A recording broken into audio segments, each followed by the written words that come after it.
A memory begins on a day when a magnificent beast soared through the sky.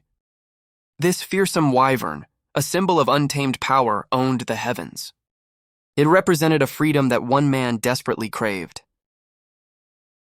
But that very freedom was violently torn from the sky, crashing down to earth. The one responsible was a blue-haired mage, his white robes stained from the conflict. Witnessing this raw power was the catalyst for a life-altering decision. He chose to abandon his prestigious role within the great magic family. This man decided to become the Dekulin family's troubleshooter, a path of action, not politics. Back in the present, his opponent declared that he was the last one standing. The troubleshooter's true power was finally revealed, shocking his adversary with its hidden depths. His opponent is stunned, recognizing the troubleshooter's magic is far beyond his supposed rank. With the tables turned, he declares that he's the one asking the questions now. He reveals a mysterious grimoire, the source of his unexpected power. A collar of lightning constricts his foe's neck, forcing a pained submission. The captive scoffs, revealing he wasn't sent alone and that the entire family is hunting him. The troubleshooter presses for information, but his captive claims to know nothing. He deduces the grimoire's true immense value from the sheer effort his family is putting into retrieving it. His opponent, despite his situation, boldly demands the return of the grimoire. He then offers a humiliating deal, promising a return to the family not as a troubleshooter but as a dog. Unimpressed, he questions his captor's authority, while effortlessly weaving another complex spell. The troubleshooter casually offers his defeated foe a chance for some final words. Suddenly, a chilling premonition of immense danger washes over him. His instincts scream at him, confirming the arrival of a truly formidable presence. A man wreathed in overwhelming red energy appears, commending the troubleshooter's sharp senses. This newcomer formally introduces himself, his polite words a stark contrast to his menacing aura. He reveals his identity as Faheran Wan Dekulan, the head of the entire Dekulan magic family. The family head calmly demands the grimoire, leaving the troubleshooter momentarily speechless. He is the leader of the continent's most powerful magic family, a figure of legendary strength. The troubleshooter contemplates the true nature of this man, whose power is shrouded in mystery and dread. Despite the overwhelming pressure, his apprehension quickly shifts into pure annoyance. He mockingly calls out the family head for trying to snatch what he rightfully won. The two powerful mages face off, their opposing auras creating a tense stalemate. Despite his bravado, he feels the immense pressure from the family head's unparalleled magic. The head offers a condescending deal: return the grimoire and be forgiven under his shadow.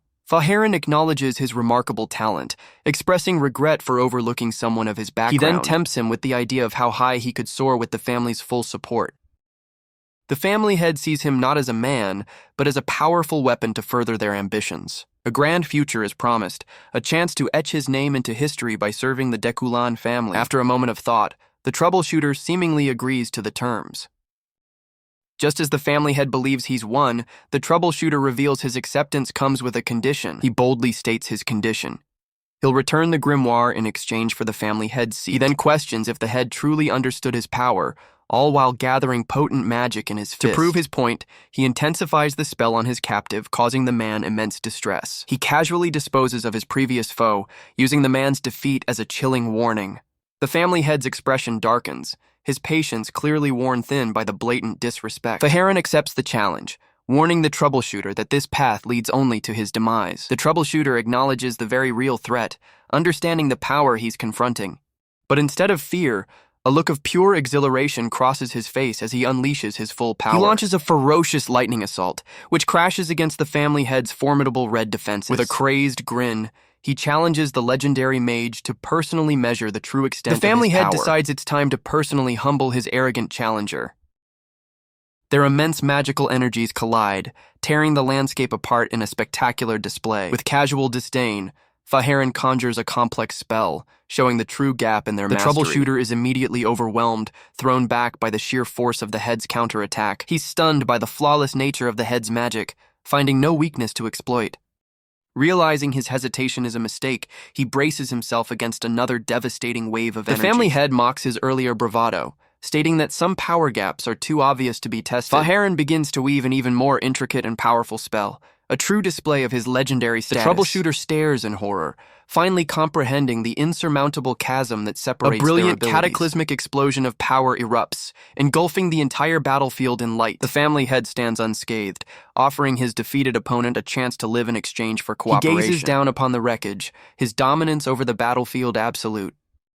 With a smug grin, he mockingly asks if the troubleshooter is finally ready to submit and return to his place. Lying battered on the ground, the troubleshooter responds with a defiant smile, refusing to yield. He channels his remaining energy into one final massive spell, rejecting his former life of servitude. A colossal pillar of lightning erupts from his magic circle, a desperate last stand against impossible odds. With a look of pure fury, he rejects the idea of ever being the family's collared pet again. The family head remains completely unfazed, dismissing the desperate display with contempt. Faharin effortlessly conjures his own spell, a vast red magic circle that radiates immense power. The head's magic expands, preparing to utterly overwhelm the troubleshooter's final, defiant assault. Faharin prepares to demonstrate the true meaning of power with his crimson magic. The troubleshooter is engulfed by the head's spell, cursing his own helplessness against such force. In this moment of defeat, his mind flashes back to a stormy day from his past. He recalls the day his life's trajectory was forever altered. It was the sight of a wyvern soaring with absolute freedom that had captivated him. But he now understands his longing wasn't just for freedom, but born from a deep-seated pain. Back in the present, the family head stands over his broken form, surprised he even endured the blast. Staring up from the rubble, the troubleshooter finally comprehends the absolute gap in their strength. Amidst the cratered landscape, the head demands to know the full story behind his rebellion. The troubleshooter questions his fate, only for Faharin to clarify he has a different, more demeaning role in mind. He stares in disbelief, realizing the offer is not freedom, but a gilded cage as the head of a vassal family. The family head's offer is presented as a grand gesture from the continent's most powerful magic family. Clutching the glowing grimoire, the troubleshooter finally grasps the true nature of his captor's ambition. Faharin clarifies that the troubleshooter's own potential is the real prize, dismissing the grimoire as a mere bonus. In the desolate landscape, the defeated mage contemplates the offer while the family head waits patiently for his submission. He extends the grimoire, a gesture of apparent surrender that gives the family head a flicker of hope. Faharin reaches out with a victorious smile, ready to claim both the book and the man. Believing his sins are now forgiven, the troubleshooter channels a volatile purple energy directly into the ancient tome. The family head's triumphant expression instantly sours into pure fury at this unexpected act of defiance. With a bloodied grin, the troubleshooter reveals his plan to absorb the grimoire's power, challenging the head to take what's left, but the troubleshooter calmly cuts off his threats. He explains the grimoire's value isn't in gold, but in something far more priceless. Faharin's expression shifts to shock as a dark family secret is brought to light. The troubleshooter reveals his true motive: revenge for his comrades, victims of forbidden magic. The head callously dismisses this quest, belittling the lives of those he lost. But with a determined gaze, the battered mage shows his reasons run deeper than simple vengeance. He honors the memory of his fallen friends, who only ever wanted to fulfill their own simple dreams. Achieving those dreams, he clarifies, required the very money they fought so hard for. His own ambition is revealed: to live freely after his work, not return to the family's kennel like a discarded pet. His patience exhausted, the family head turns away, declaring their talk is officially over. The family head unleashes a signature technique, the legendary Azure Flame of Decolan. He coldly tells his opponent that this choice will bring nothing but deep regret. The troubleshooter scoffs at the notion of regret, his defiance burning as brightly as the flames. He declares that death is a far better fate than returning to a life of servitude under the family. Instead of pain, he feels a profound sense of liberation, laughing as the flames consume him. With no regrets, he vows that in another life, he will claim both his freedom and his vengeance. But the expected end never comes. Instead, he finds himself kneeling before a glowing, ancient monument. He questions his reality, unable to comprehend how he survived the attack. The family head stands silently, gazing over a vast frozen mountain range as if nothing happened. He realizes with a jolt that the entire world around him, including the monument, the grimoire he absorbed is the source of this impossible phenomenon. Its ancient power surges through him, the magic seemingly rewriting his very existence. A brilliant golden magic circle materializes on his chest, leaving him utterly stunned. He stares in disbelief as the intricate sigil glows, completely unaware of its purpose. His consciousness is pulled away, back to a memory of receiving a single meager coin. He finds himself as a young boy again, questioning how he escaped the fatal flames. A deep sense of unease washes over him as he realizes this is more than just a memory. He recognizes the familiar, impoverished streets of a town from his distant past. A sudden jolt of recognition hits him as the pieces of his past begin to fall into place. He remembers this place all too well, the slums where he scraped by long before becoming a troubleshooter. He grapples with the unbelievable truth. He has somehow traveled back in time. His mind reels as he finds himself in a familiar yet distant landscape, his body crackling with residual magic. A reflection in the water confirms his worst fears and greatest hopes. He's trapped in the body of his younger self. Despite the regression, the golden sigil from the grimoire remains imprinted on his chest, a permanent mark of his future. Deducing that the mysterious grimoire is the only possible cause for this temporal miracle. The memory of the family head's desperation for the book confirms its power is far beyond anything he ever imagined. With little information to go on, he decides to stop questioning his luck and start planning his next move. The undeniable reality of his surroundings convinces him this is no dream, but a genuine second chance at life, realizing that simple survival is no longer enough for him. A confident grin spreads across his face as he recognizes this regression as the ultimate opportunity to seize contemplating the true meaning of his newfound ambition. His thoughts drift back to a dream he once held dear, a goal from his previous life. This dream wasn't his alone, it was a shared ambition with his fallen comrades. He recalls a conversation with his friend Aster about his plans to one day retire. Aster reminisces about their harsh upbringing as vagrants with absolutely nothing to their names. While he believed hunger was their greatest enemy, Aster knew their problems ran much deeper. Aster questions the root cause of their miserable lives, seeking a more profound answer. He tries to deflect the heavy topic, but his friend's persistence is clear. With a look of exasperation, Aster finally demands a serious answer from him. He reveals their true hardship wasn't poverty, but the lack of education that left them vulnerable to the nobles. He recalls revealing his own personal ambition with a confident smile. Aster remembers his friend's dream was to build a grand library. It was envisioned as a sanctuary of knowledge, open to everyone regardless of their station in life. But his own goals were far more ambitious, aiming to take that dream one step further. He imagined not just a library, but a colossal tower filled with every book imaginable. With a malicious grin, he reveals his true plan, to display the Deculan family's secret. This manual would expose the very techniques the Deculan family guarded more closely than their own lives. The mere thought of humiliating the powerful family brought him a deep, satisfying pleasure. He confidently believed that exposing their secrets would be the key to their ultimate downfall. His triumphant daydream is cut short by a sudden, sharp blow from his exasperated friend. Aster furiously kicks him, berating him for running off without a word. The relentless assault continues, punishing him for not staying put as instructed. But even in his younger body, his seasoned combat instincts remain razor-sharp. With surprising speed, he catches his friend's next kick, halting the attack completely. Aster is left completely stunned, his angry tirade cut short by the unexpected defense. The protagonist rises, coldly promising a disproportionate retaliation for the blows he received. He delivers a single, devastating punch that echoes with immense force. His friend stares at his trembling fist, bewildered by the unnatural power behind the counterattack. Ignoring the cries of disrespect, he lands another clean hit right across his friend's jaw. The roles are now reversed as he sends the stunned Aster flying through the air. Aster reels from the blow, his pride hurting far more than his bruised jaw. The unexpected force sends him tumbling backward into the nearby water. Seizing the opportunity, the protagonist decides to make a swift exit.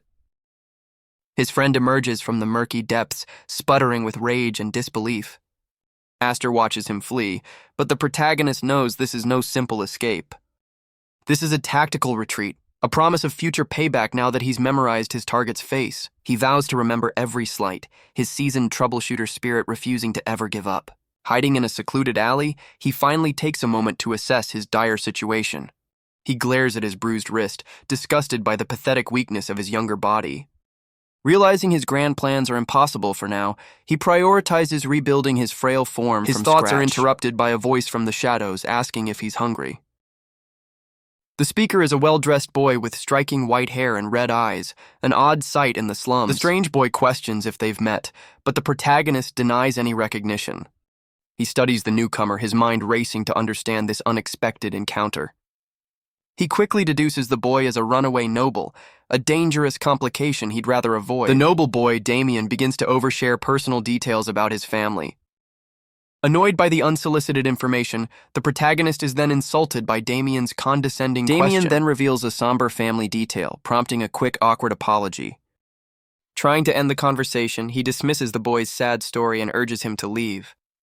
But Damien stubbornly refuses to go, declaring his intention to follow and testing the protagonist's He bluntly rejects the boy's patience. persistence, telling him to get lost. Undeterred, the noble boy reaches out, pointing out his injuries with concern.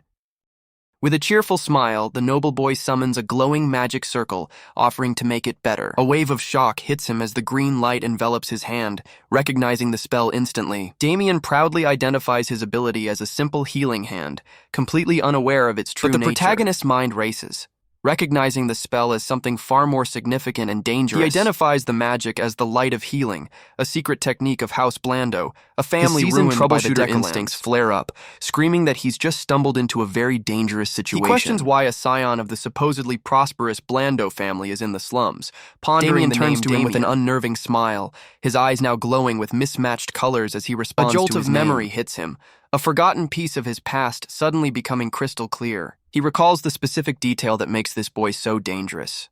A Blando with mismatched eyes. His mind flashes back to his previous life, to a mission he undertook for the Decalan family in Blando. He and his comrades were sent to handle a situation the Blando family supposedly couldn't manage themselves. Rumors of a monster on a rampage had spread, with dozens of casualties already reported. They speculated about the nature of the beast, wondering if it was something as simple as an ogre. But upon arrival, he witnessed a scene of utter devastation that defied all their expectations. The source of the destruction was no mere monster or beast. Instead, they found a man engaged in a brutal act of violence against another person. This man, with the same mismatched eyes, fought with manic glee, endlessly healing himself with Blando family's monster, in a display of pure madness. Butcher who simply refused to die. The monster's name was Damien von Blando, the very same boy he's now facing.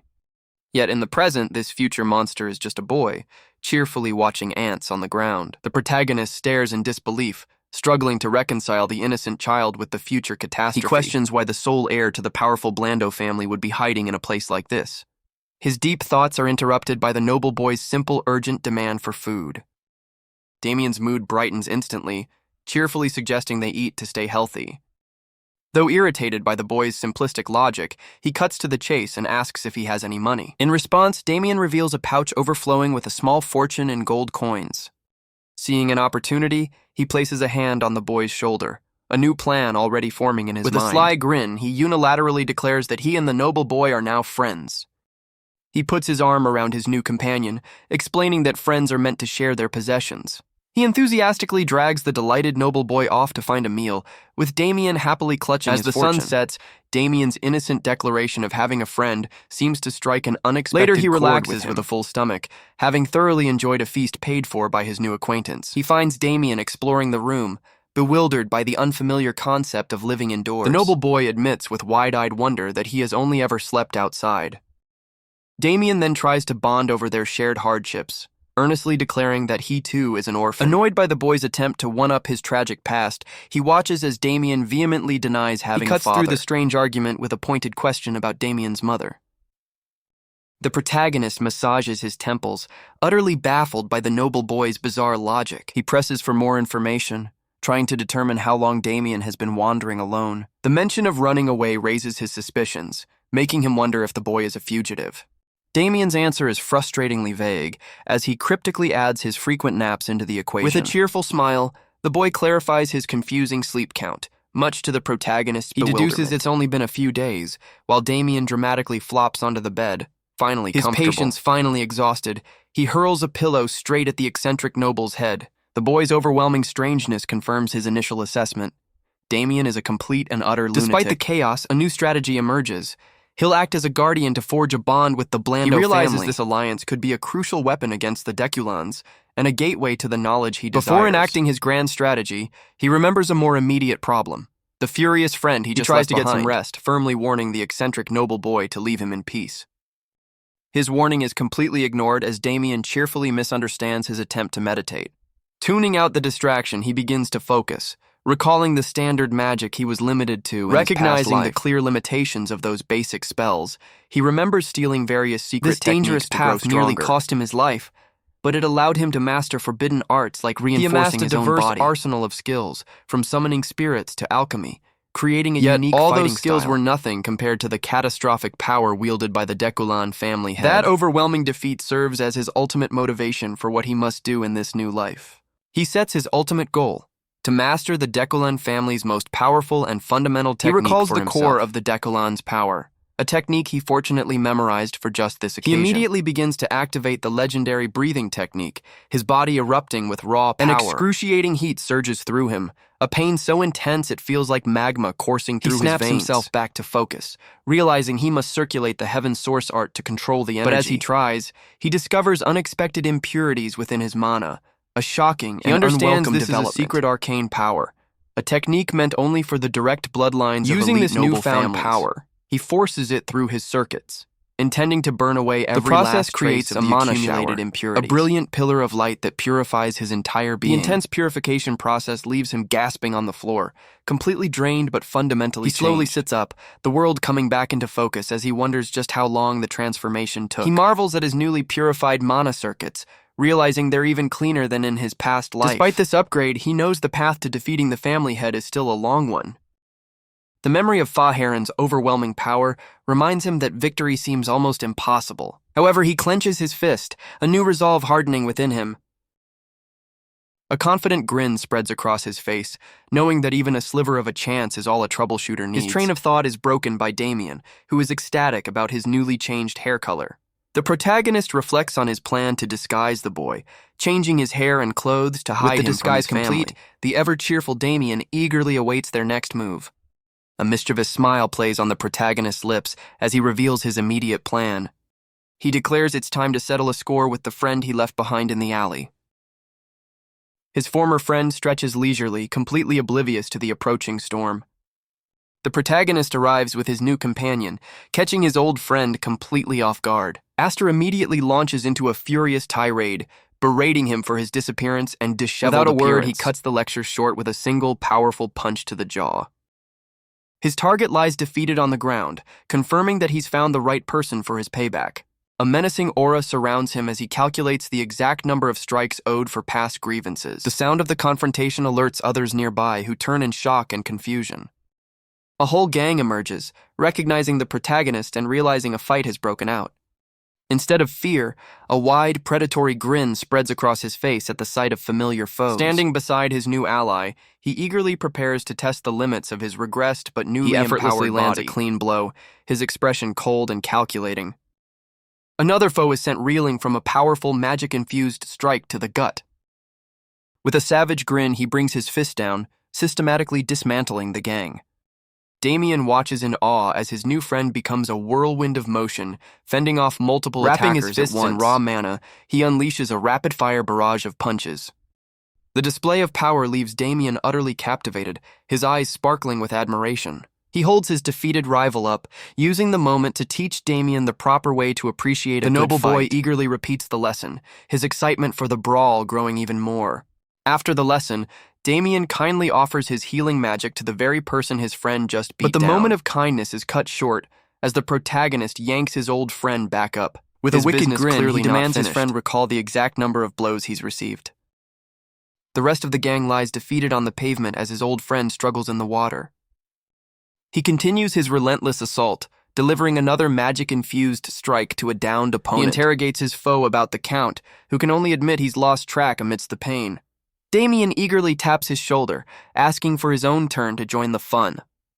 The terrified gang member pleads for mercy as Damien prepares to use his unique brand of help. The protagonist holds the victim still while Damien repeatedly heals him, creating a cruel cycle of pain and recovery. After the brutal lesson, the entire gang lines up, bowing in a show of complete submission. He commends their spirit with a satisfied smirk, already looking forward to their next play session. One of the battered members timidly asks for permission to leave, which the protagonist grants with casual authority. The gang member nervously explains that this is their home, a fact the protagonist finds rather problematic. He puts on a show of mock terror, dramatically declaring that they will be the ones to vacate the premises immediately. He watches the defeated gang flee, clarifying to himself that this was never about simple revenge. His expression hardens as he realizes their presence poses a genuine obstacle to his plans. Suddenly, his attention is drawn to the end of the alley, sensing an approaching presence. A figure cloaked in a powerful red aura moves with blinding speed, closing in on their location. He instantly recognizes the distinct, stealthy signature of a fellow troubleshooter. A cheerful young man appears, but the protagonist immediately deduces he's a pursuer. Realizing the Blando family has found him sooner than expected, he assesses his critically low mana reserves. Despite his weakened state, a steely resolve fills his eyes, remembering that his true strength was never just about power. He reflects that his entire life has been a battle against the odds, making this familiar territory. He gathers every last drop of his remaining mana, compressing it into a single potent point. Channeling the energy into the sigil on his chest, he prepares to unleash a decisive spell. He leaps into the air, creating a brilliant flash of light intended to disorient his pursuer. But his confident gambit is interrupted by a completely unforeseen development. An impeccably dressed butler crashes down from above, desperately calling out for his young master. Damien stares in pure horror, recognizing the man as his family's servant, Alfred. The emotional butler grabs the boy, scolding him for the worry he's caused by running away. Damien struggles frantically, insisting he'll never go back, while the butler refuses to release his grip. The protagonist watches the chaotic reunion, realizing Damien's tragic backstory was just a tantrum. The butler formally apologizes for the chaotic scene while holding the pouting noble.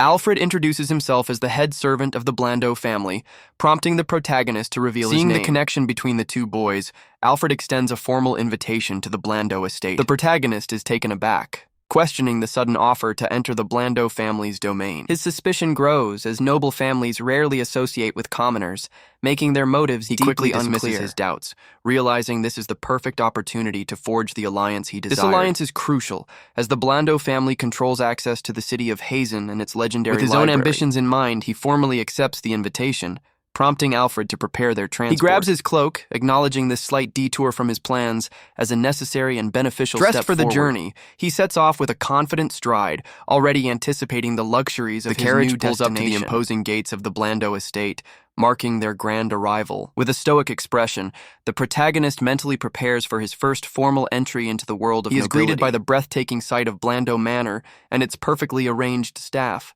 The head butler dismisses himself for the night, handing off his duties to a stern-looking maid. The young noble recoils in fear as the maid approaches, his terror palpable. Damien's distant apologies ring out through the estate grounds under the pale moonlight. Meanwhile, the head butler strides purposefully through the manor's lavish, moonlit corridors. He stops before a grand set of doors, waiting for permission to enter a private chamber. Inside, he reports to a mysterious woman that the young master is currently being retrieved. Alfred stands respectfully before the matriarch of the Blando family in her luxurious, high-ceilinged office. Alfred's report is met with an explosive burst of magical energy from the family head. The Blando matriarch reacts with shock, her magic flaring as she learns her son was in a dangerous zone. Her maternal fury erupts, threatening anyone who might have laid a hand on her precious son. The unflappable butler calmly urges his mistress to hear the full story before passing judgment. She regains a sliver of composure, settling back into her chair to listen to the rest of his report. Upon learning Damien is safe, her volatile magic subsides, replaced by a wave of profound Alfred notes relief. How lucky everyone is, as her wrath would have been catastrophic for any culprit. A chilling reminder of her past reveals her terrifying moniker, the Blood Witch. With her fears assuaged, the matriarch's demeanor softens as she praises her loyal servant. Alfred humbly accepts her praise, but hints that his report is not yet complete. The Blando matriarch's expression shifts, sensing there's more to the story than just her son's safety. Alfred clarifies that the unusual element is Damien's new friend, the boy named Aster. He reveals the boy not only detected his stealthy approach, but had already prepared a counterattack. The butler recalls the scene, with the protagonist poised to strike the moment he appeared. He specifies the boy was holding a perfectly condensed mana bullet, a sign of incredible talent. The matriarch is impressed, noting that such skill is unheard of for someone from the slums. Alfred confirms this is the very reason he has come to her with a personal request. With a determined gaze, he formally asks his mistress to grant him a special favor. He dramatically declares his intention to make the boy his official successor. The protagonist, who is listening in, is completely blindsided by the butler's shocking proposal. Alfred smugly assumes his offer is an unmissable ticket to wealth and honor for a slum rat. The protagonist's internal monologue, however, is a string of pure, unadulterated frustration. The butler waits expectantly for an answer, completely oblivious to the boy's inner turmoil. With a dismissive gesture, the protagonist wonders if he's completely misheard the absurd proposal. Damien pipes up, questioning his new friend's foul mood as the protagonist prepares his response. He gently silences the noble boy, politely but firmly declining the offer, while maintaining a facade of gratitude. Falters, replaced by confusion as he tries to process the unexpected rejection. The protagonist cleverly deflects, pointing out that Damien was the one who repeated his frustrated Alfred curse. Lectures him on the vastness of the world, comparing the boy's pride to his own humble beginnings. With a sharp gaze, the protagonist retorts that his world is far from small, hinting at his true Alfred experience. Lectures him on the folly of youthful ambition, assuming he thinks he can conquer the world. The protagonist listens calmly as the butler flatly dismisses his supposed overconfidence.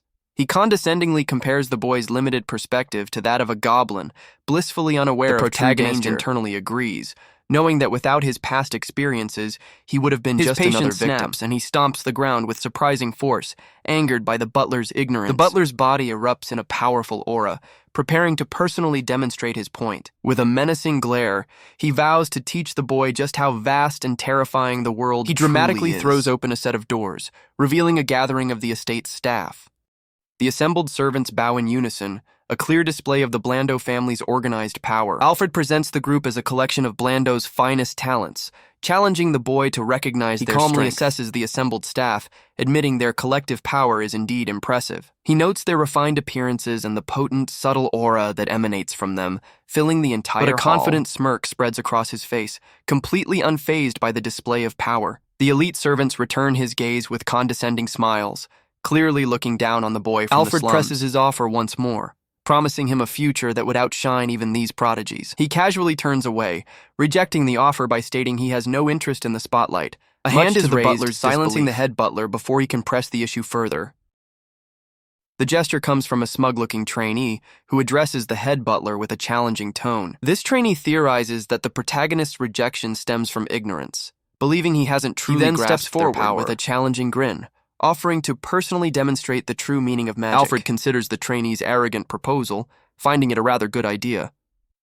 He then formally invites the protagonist to a quick spar to test his mettle.